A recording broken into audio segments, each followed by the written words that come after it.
नमस्ते, प्रणाम करती हूँ। मैं पूनम यादव बोल रही हूँ।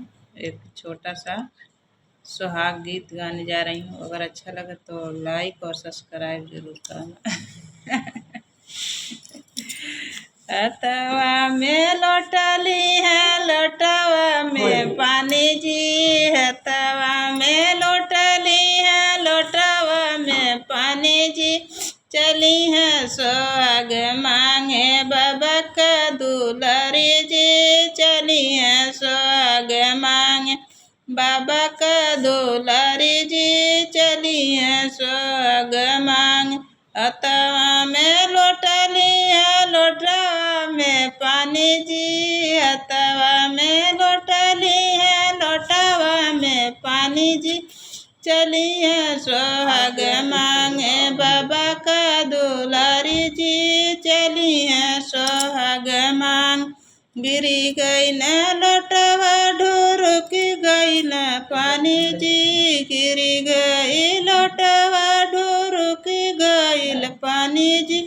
सुसुकी सुसुकी रोवा बाबा का दुलारी जी। सुसुकी सुसुकी रोवा बाबा का दुलारी जी। सुसुकी सुसुकी रोवा।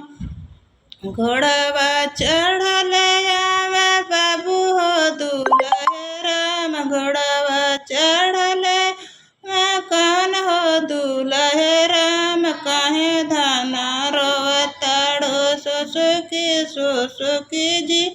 काहे धाना रोवताड़ो बाबा फूलवारी जी। काहे धाना रोवताड़ो बाबा फूलवारी जी। काहे धाना रोवताड़।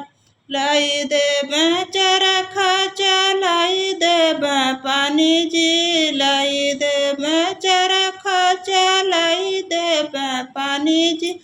हंसी हंसी भरिया धाना बाबा फूलवारी जी। हंसी हंसी भरिया धाना बाबा फूलवारी जी। हंसी हंसी भरिया धाना बाबा फूलवारी जी।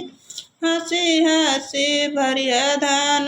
गिर हथवा में लोटली है, लोटवा में पानी जी। हथवा में लोटली है, लोटवा में पानी जी।